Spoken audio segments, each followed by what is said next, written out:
Hey everyone, it's Dr. Nightstare. Glad you're here.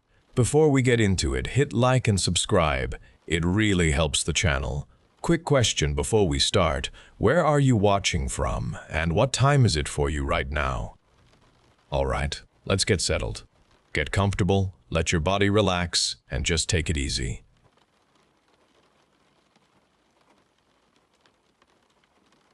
I woke to the familiar glow of the morning news flickering under my bedroom door. Another day began with me dragging myself out of bed, the smell of stale coffee lingering from last night. 6-year-old Leo would be up soon, drawn by the consistent sounds from the living room television. That screen was my co-parent, my steady babysitter, my quiet companion through the long hours after work and before school. It kept Leo entertained, creating a consistent space for me to make instant oatmeal and pack his lunch without a stream of questions. We had a working routine, an imperfect rhythm, though the television often did most of the heavy lifting. He sat cross-legged on the rug, eyes glued to the colorful cartoon characters chasing each other across the screen. I watched him from the kitchen, stirring my lukewarm coffee. A little while later, Leo turned his head towards me, a bright smile on his face. "Dad, did you see the new guy?" he asked, pointing a small finger at the screen. He was just there with the yellow dog. I glanced at the television. The yellow dog character was still there. "No, buddy, I didn't," I replied, taking another sip of coffee. "Who was it?" "He's Fuzzy," Leo explained, a serious expression on his young face. "Like when the TV goes all zzz." He made a sound mimicking television static, wiggling his small fingers in the air. I nodded, not paying much attention. I assumed he was just making up new friends for his cartoon heroes. Every kid had one. Later that evening, while we watched a show about talking trucks, he did it again. "There he is," Leo whispered, leaning closer to the screen. "He's making the red truck go faster." I looked intently, but saw nothing beyond the usual animation. The trucks raced along their track. "Are you talking about your imaginary friend again, pal?" I asked, ruffling his hair. "He gets around, appearing in all your favorite shows." Leo giggled, turning back to the screen, still captivated. I smiled, thinking how vivid his imagination was. It was just a phase, a simple game of make-believe. There was nothing to worry about. The initial instances of Leo talking to his fuzzy friend had seemed innocent enough, a phase I was prepared to ride out. But the days began to stretch, blurring into weeks, and his imagination morphed into something more unsettling. He spent hours fixed on the television, his small body a rigid statue on the rug. Sometimes a cartoon played, vibrant and loud, but other times the screen showed only a static test pattern or even just the muted menu screen of our streaming service. Regardless of what appeared on the screen, Leo would laugh, a soft, private sound, or whisper rapid-fire questions, his head cocked as if listening intently to a reply I could not hear. His eyes, usually bright with childish curiosity, now held a distant, almost vacant quality when he gazed at the screen, as though he looked through the images to something else entirely. I tried to break through the wall forming around him. I would sit beside him, attempting to engage him in games or books, but his attention always drifted back to the glowing box. "Who are you talking to, buddy?" I asked one afternoon, settling onto the couch next to him. He was giggling, pointing at a blank screen. "Is your fuzzy friend still here?" Leo turned his head slightly, his smile fading into a flat line. "He's busy," he mumbled, turning back to the dark glass. A cold knot formed in my stomach. This wasn't the imaginative play I remembered. This felt like a secret I was not allowed to share, a bond that excluded me completely. My unease grew into genuine worry. I started limiting his screen time, a decision met with immediate, fierce resistance. The first time I turned off the television, the instant silence felt like a punch to the gut. Leo screamed, a high-pitched guttural sound I had never heard from him before.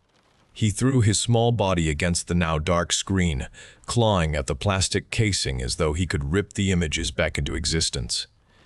His face was contorted with a primal rage, tears streaming down his flushed cheeks.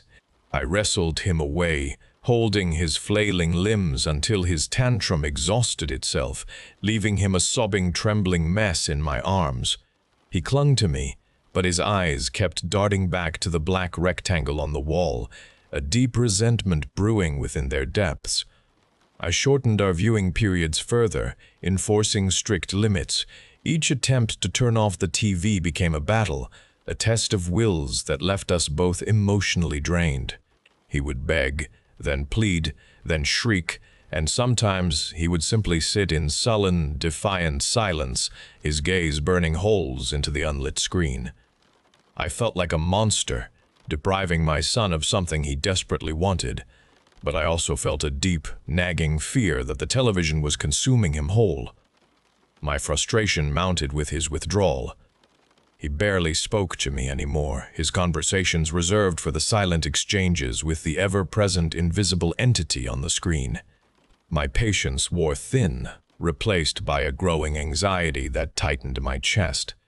The school called a week later. Mrs. Henderson, Leo's teacher, sounded distressed. "Mr. Miller, there's been an incident," she began, her voice strained. My heart dropped. She explained that during a lesson, the class television had been turned on to display educational content. When the lesson concluded and she switched it off, Leo had reacted violently. He had screamed, pushed another child who tried to console him, and then thrown a chair across the room, barely missing a bookshelf. He was now sitting in the principal's office, inconsolable. I drove to the school with a pit in my stomach, dreading what I would find. Leo sat slumped in a chair, his eyes red-rimmed, his face pale and drawn. He barely looked at me. The principal, a stern woman with tired eyes, detailed Leo's behavior, emphasizing the danger he had posed to his classmates. I apologized profusely, promising to address the issue. We walked home in silence, a heavy, suffocating quiet hanging between us. My exasperation was a raw wound. I grounded him, forbidding all television, no matter how much he pleaded or cried. His reaction was a terrifying blend of sorrow and something else, a cold anger that hardened his jaw. That night, after putting Leo to bed, I walked through the living room. The television sat dark and blank on the wall, a silent rectangle of glass. I paused, feeling the weariness of the day settle deep in my bones. As I stared at the dark screen, a brief, almost imperceptible flicker danced across its surface. It was a rapid, ghost-like ripple of distorted color, gone before I could even process it fully, leaving the screen black once more.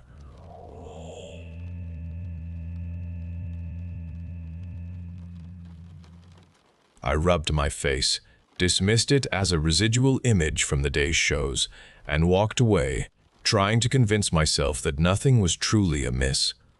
The quiet of the house felt heavier now, charged with something I could not name. The quiet darkness of my bedroom shattered. A harsh, grinding static ripped through the house, instantly dragging me from sleep. It was too loud, too aggressive, far more intense than any sound I had ever heard from our television. My heart hammered against my ribs. I sat upright in bed, straining to hear over the electronic shriek. Through the relentless noise, I picked out Leo's voice, but it was not alone. Another sound, guttural and distorted, answered him. It was a low, rasping cadence that seemed to vibrate in the very air. This was unnatural. My blood ran cold. This was not the fuzzy character Leo had imagined. This was real and terrifying. Leo was talking to it. I scrambled out of bed, my feet hitting the cold floor with a jolt. The static pulsed, guiding me. I stumbled through the dark hallway towards Leo's room, my chest tight with panic. The door was ajar, a sliver of darkness visible inside. I pushed it open. The small bed was empty, the covers thrown back. The stuffed animals were scattered on the floor. Leo was gone. My breath caught in my throat. I spun around, my eyes searching the darkened room. Then I saw it. A smear of jam on the pristine white carpet near his toy box. Another mark appeared closer to the door. A small, perfectly formed trail of sticky, sweet crumbs led from his bed, out of his room, and down the hallway. My mind raced, trying to make sense of the absurdity. Jam. In the middle of the night. The trail led me, stumbling and disoriented, into the living room. The aggressive static filled the space, a roaring, oppressive presence. The television blazed with white noise, a churning mass of black and white interference. My eyes struggled to adjust, caught in the overwhelming glare. Leo stood before the screen, his back to me, a small, still silhouette against the chaotic light. His hand was raised, almost touching the glass. My blood ran cold. Fear gripped me. He was so close to it. He was too close to it. "Leo," I yelled, my voice cracking, a desperate plea torn from my throat. He did not turn. The distorted voice from the screen responded, a low rumble that made the floorboards vibrate beneath my feet. And then I heard it, undeniably from within the television, Leo's laughter. It was a muffled, warped sound, hollow and stretched, a sound that came from a great distance or across a barrier of dense glass. It was his laughter, but it was wrong. It was not his bright, innocent sound. It was twisted, distorted, filled with an unsettling glee I had never heard from him. A desperate chill coursed through my veins, freezing me in place. I lunged forward, reaching for my son, my fingers outstretched. Just as my hand brushed the air where his shoulder had been, a sudden, blinding flash erupted from the screen. The static shrieked, a final, deafening burst, and then absolute darkness. The television went dead. The room was plunged into a complete blackness. The silence that followed more terrifying than the noise. My hand met only empty air. There was no resistance, no small body, no warm touch of my son. He was simply gone. I stood there in the crushing darkness, my arms still outstretched, feeling nothing but cold, empty space. My vision swam, refusing to adjust. My ears rang with the ghost of static. The lingering scent of burnt sugar, a sickly sweet residue from the jam and crumbs, filled the air. I screamed then, a raw, primal sound ripped from the deepest part of my being, but it was only consumed by the terrifying, inescapable reality. There was nothing left to do. There was nowhere left to look. My son had vanished, absorbed by the hungry static, leaving me alone in a dark, empty house, consumed by a dread that would never truly release its hold.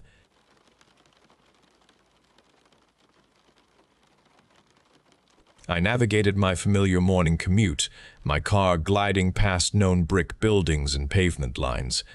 An audiobook played, the speaker's steady voice filling the contained space, drawing my thoughts into its historical narrative. On my back bumper, my unique sticker displayed a lone tree on a small hill and caught the morning light. This was my comfortable existence. The steady voice of the audiobook stopped as a sharp siren blared through the morning, joined by other emergency vehicles rushing past my left side, their urgent lights flashing red and blue. A thick plume of dark smoke rose above the familiar brick buildings, drifting across the sky. The acrid smell of burning rubber filled the car, making me cough. Traffic ahead slowed to a complete standstill. Red lights flashing ahead on the road, where police cars had blocked the main thoroughfare, forcing all vehicles, including mine, to turn right onto a narrow side street unfamiliar to me. This alternate route took me closer to the source of the smoke, past the edge of the congestion, and I saw emergency lights pulsing through distant trees, casting an urgent glow onto the low clouds, and my stomach clenched as a cold feeling spread through me, confirming a serious collision had occurred out of sight. The side street curved around a cluster of oak trees, finally opening onto a scene of twisted metal and shattered glass where two vehicles were mangled near a broken guardrail. A sedan, dark blue, was crushed against a semi-truck that had jackknifed across the road, and smoke still rose from the crumpled hood of the sedan. Emergency responders moved among the debris, their movements urgent yet grim. My gaze traveled across the wreckage, searching for something familiar or understandable in the chaos, and then it landed on the rear bumper of the dark blue sedan. There, on the bent metal, was a small sticker, a lone tree on a small hill, exactly like the one that adorned my own car. A cold dread gripped my stomach, spreading through my chest as I approached the driver's side, my steps feeling heavy on the pavement, and I peered through the broken window. Inside the ruined car, a man slumped over the steering wheel, his head resting against the airbag, and the face staring back at me was my own. My breath caught in my throat, leaving a sudden, burning void in my lungs, and my world tilted with the impossible truth that my own body lay lifeless inside the crushed sedan. My mind reeled from the impossible sight of my own face staring back at me from the crushed car, a wave of nausea washing over me as the scene solidified into an undeniable reality. A piercing screech tore through the air from directly behind me, a sound that grew louder and more urgent with each passing moment, vibrating through the ground beneath my feet. I spun around, my heart pounding against my ribs, and saw the enormous grille of an 18-wheeler bearing down upon me, its brakes screaming in protest as it slid sideways across the pavement. In that horrifying instant, I grasped the immediate connection between what I had just witnessed and the present bearing down upon me, and the crushing metal and shattered glass I had observed earlier was no longer just a spectacle but my unavoidable end.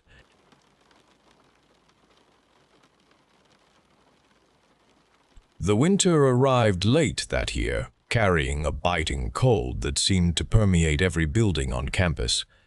I was just another student drifting through lectures, my life unremarkable in its predictable rhythm of assignments and cafeteria meals.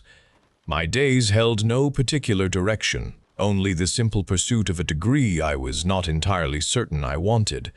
Then Tuka entered my world, not with a dramatic flourish, but with the quiet grace of a snowfall. I first saw her in the university library, tucked away in a corner bathed in the pale light filtering through a tall window. Her hair, the color of rich earth, fell softly around her shoulders and framed a face that seemed to capture and hold every ray of light. Her eyes were large and held a deep, reflective quality that pulled at my gaze even from across the room. I felt a strange shift within me then, a peculiar stirring that had never before awakened. It was not just her appearance. A subtle, sweet fragrance reached me, a scent I soon learned was uniquely hers, the delicate perfume of daffodils. We met properly through a shared elective, a literature class I had picked almost at random. She sat beside me one afternoon, her presence immediately altering the atmosphere around us. Her voice was soft but clear, and when she spoke, she had a way of looking directly at me, a genuine interest in her expression that made me feel seen in a way I never had. I found myself drawn to her conversation, to her thoughts, to the way she listened. I learned she loved old books and quiet mornings, and she carried a small, worn leather journal everywhere she went. Every time she moved, the daffodil scent drifted to me, a warm and inviting presence in the cold classroom air. My attention fixed itself on her, and I found myself anticipating her arrival each day, my mind already picturing her smile and the way she held her pen. My world, once a muted landscape, now pulsed with a vibrant energy Taka brought. I wanted to understand everything about her. I wanted her to notice me, to acknowledge my thoughts, to share her laughter with me. Her beauty felt like a warm current, pulling me in deeper with each passing day. I began to seek her out between classes, finding excuses to walk with her, to linger near her locker. I told myself it was love, pure and uncomplicated. the kind I had read about in the old books she so admired. I believed my feelings were entirely good, a natural response to such an exceptional person. Yet, a subtle unease began to twist inside me. I watched her interact with other students, saw her gentle smiles, and heard her kind words. Each exchange sparked a sudden, unexpected tightness in my chest. When another boy joked with her, a cold prickle moved along my skin. When she laughed freely with a group of friends, I felt a sharp, unpleasant pang. It was a raw, unfamiliar sensation, a fear of losing something I barely possessed. My own sense of inadequacy, a quiet insecurity I had carried for years, started to fester beneath this newfound affection. It whispered that I was not enough, that she might one day find someone else more deserving of her light. I began to adjust my schedule, making sure our paths would cross, always ensuring I was the one who saw her first. I memorized her habits, the specific path she took to the library, the exact time she left her last class. When she walked away from me, a heavy feeling settled in my stomach, a longing that edged into a demand. I wanted her attention, all of it, focused solely on me. The thought of her sharing her smiles, her conversations, her precious time with anyone else became unbearable.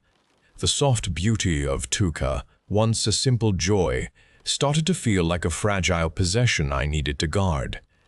The daffodil scent, once a gentle invitation, now seemed to hold me in its grasp, binding me to her in a way that felt both wonderful and strangely unsettling. I knew then that I could not simply let her go, not ever. The first winter had only just begun. The winter deepened, and so did my world with Tuka at its center. We spent more time together, sharing meals, studying in the library, walking home as the streetlights came on. I learned her preferences, her habits, the small quirks that made her unique. The daffodil scent clung to her, a constant invitation, a private world we seemed to inhabit together. My happiness was not simple. Each shared moment only intensified my need for her. My affection became a desperate craving. Her kindness extended to everyone. She spoke easily with classmates, smiled readily at acquaintances, always polite and engaging. Every interaction became a source of immediate pain for me. I watched her talk to a male student about a shared project. Her head tilted, her attention was all on him. My breath caught in my throat. A cold feeling settled in my chest, a hard sensation. He had no right to her attention, to her smiles. She was mine, or she should be. The thought had started as a whisper. It grew louder with each passing day. I began to question her about these exchanges, about who she spoke with, about what they discussed. My voice grew hard, a tone I did not know. When she mentioned a group study session, I felt a tremor of anger. My hands tightened into fists at my sides. How could she spend time with them when I craved her presence constantly? My own inadequacies festered. The years of feeling unremarkable fueled a deep resentment. I believed she would eventually see me for the ordinary person I was, and then she would leave. The thought of her leaving twisted my love into something ugly, a bitter possession. I could not bear the thought of her choosing someone else, of her light shining on another. My days became a careful surveillance. I waited outside her classes, watched her dorm window from a distance. I observed every person she interacted with, cataloging their faces, their gestures. Paranoia tightened its grip on me. Every friendly smile directed at Toka became a threat, every shared laugh a betrayal.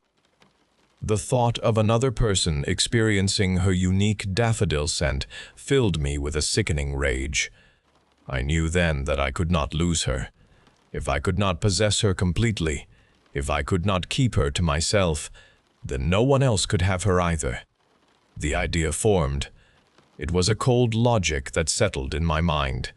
If she belonged only to me, she would be safe. She would be free from the demands of others, from their greedy glances. She would be truly mine. This logic felt strangely comforting, a solution to the incessant ache of jealousy. One evening, after she laughed with a male classmate near the library entrance, my control failed. Hatred had built beneath my love. It broke free then. I waited for her later, near the private path she often took back to her dorm. The air held a cold bite. Her light steps approached. The unique daffodil scent grew stronger. She smiled when she saw me, her eyes reflecting the weak light from the lamp. I felt a surge of all my emotions that conflicted: love, terror, desperate need, and a cold resolve, a firm determination. I reached for her. Her surprise was brief. Confusion replaced it quickly. Then a fierce struggle began. My hands found her throat, pressing down. Her body thrashed, then went still. The last of her unique scent faded into the cold night air. I looked at her, lying there, still and silent. A deep calm spread through me, a peace I had never known. She was finally mine. No one could ever take her from me now. 1 year later, the cold air still bit with the same intensity. January 13th had arrived again, marking another cycle of frozen earth and barren branches. I had walked through the months since that night in a daze, a gnawing emptiness at my core despite the peace I once believed I found. The university grounds felt desolate. The library offered no solace. I often found myself near the path where I last saw her, searching for something that was not there. Then she stood before me again. It was near the old oak, just as the early evening light began to fade. Her hair, the rich earth color, framed her face softly. Her eyes held a quality that was both deep and reflective. She wore the very coat she had worn before. The unique daffodil scent, which was sweet and inviting, drifted to me on the cold air. She was unchanged. Not a single day had marked her. Her appearance roused a familiar intensity within me, a surge of desperate joy and bitter despair. Love surged, a possessive, suffocating love. Hatred burned, a bitter resentment for her existence beyond my control, for the pain she caused by simply being. My breath hitched in my chest. My hands began to tremble. I knew what I must do. It was the only way to claim her, to make her mine again. The air grew still around us. She looked at me with an innocent expression, a soft recognition in her gaze. I moved towards her. There was no struggle this time, only a brief moment of surprise. My hands found her throat, pressing down with firm certainty. Her body stiffened under my touch, then went limp, collapsing onto the frozen ground. The daffodil scent, so strong a moment before, seemed to dissipate into the biting cold. I knelt beside her, my fingers still resting on her still skin. A wave of exhaustion washed over me. This was the 10th time, the 10th January 13th. The 10th winter I had stood here holding her still body, believing I had finally secured her forever. Every year she returned. Every year I took her again. The realization settled in my bones with an inescapable weight. This was my curse. This was my penance. I was bound to this endless cycle, condemned to lose my beloved poison flower and reclaim her, again and again, in the cold of every unending winter.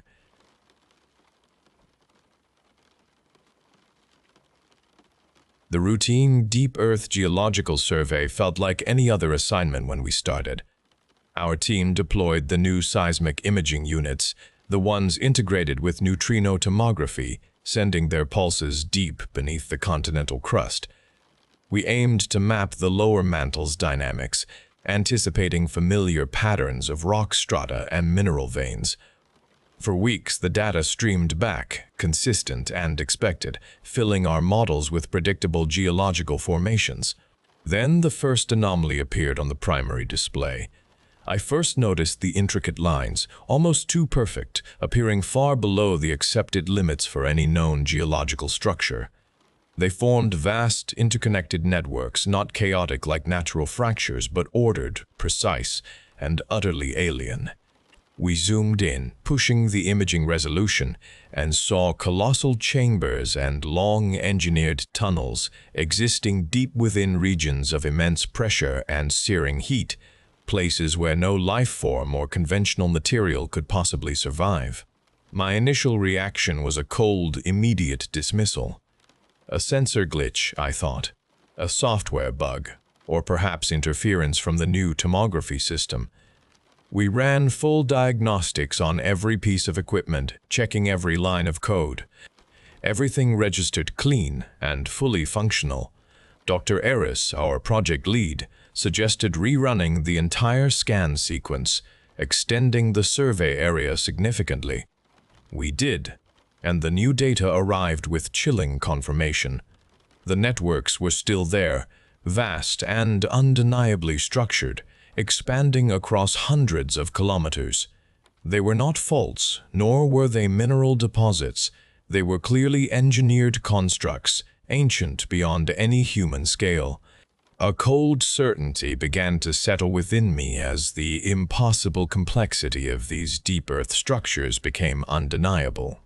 They hinted at an origin far predating any conventional understanding of Earth's life, an intelligence that built cities in the planet's crushing, incandescent heart long before the first single-celled organisms stirred on the surface. The undeniable reality of the deep anomaly drove our next decision. We meticulously prepared, and then dispatched a new, highly advanced autonomous probe, specifically designed to withstand the crushing pressures and searing temperatures found deep within those colossal subterranean structures. We had identified a probable access point, a fissure opening into one of the immense chambers, and guided the probe towards it with an almost reverent tension. The journey was slow, navigating impossible depths where the weight of the world pressed down with unimaginable force, and through extreme conditions that would instantly vaporize any conventional material. Yet the probe held, its reinforced hull glowing red-hot from the ambient geothermal energy as it descended further and further into the planet's hidden heart.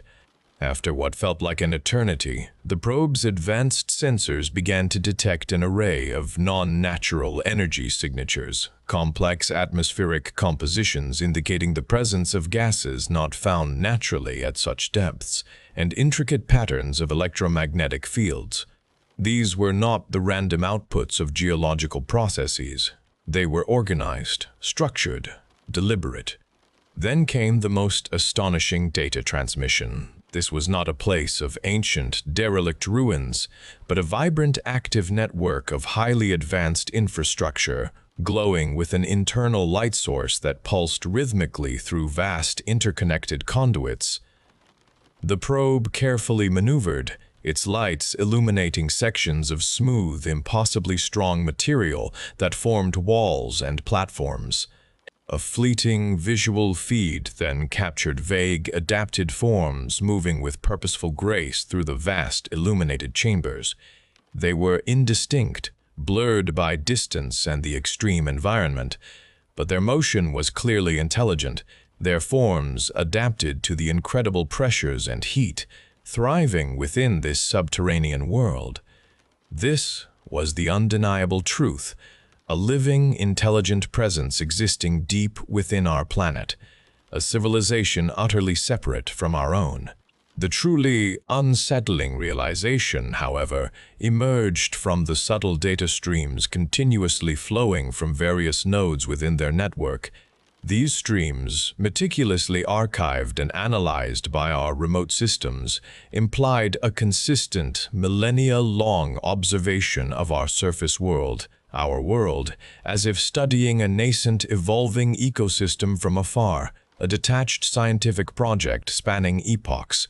The probe's signal began to flicker then, a rapid, desperate heartbeat from the impossible depths. We knew it was dying, succumbing to the immense pressures it had defied for so long. Then, just as its light winked out on our screens, a final, critical burst of data flooded our receivers. It was not a plea for help, but a vast, synthesized archive, an entire library of knowledge compressed into a single, overwhelming transmission. The archive began to unfold, painting a picture of Earth's true inhabitants, the underkinds as they called themselves. It detailed their origins in an ancient world, a primal Earth with a high-pressure, anaerobic atmosphere where life thrived in conditions alien to our understanding.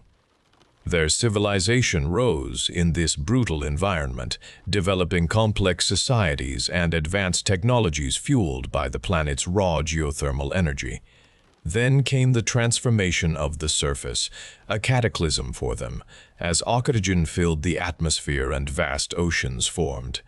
The archive showed their slow, forced retreat, a millennia-long migration deeper and deeper underground, driven by the changing world above.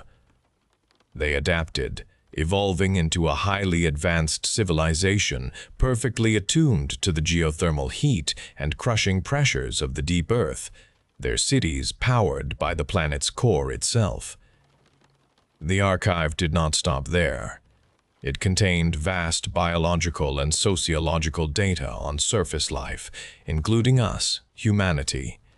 Millions of years of meticulous, detached scientific observation streamed into our systems. Every stage of our evolution, every major historical event, every technological leap, all were catalogued, analyzed, and understood by them. We were not masters of this planet, nor were we its first or even its dominant intelligence.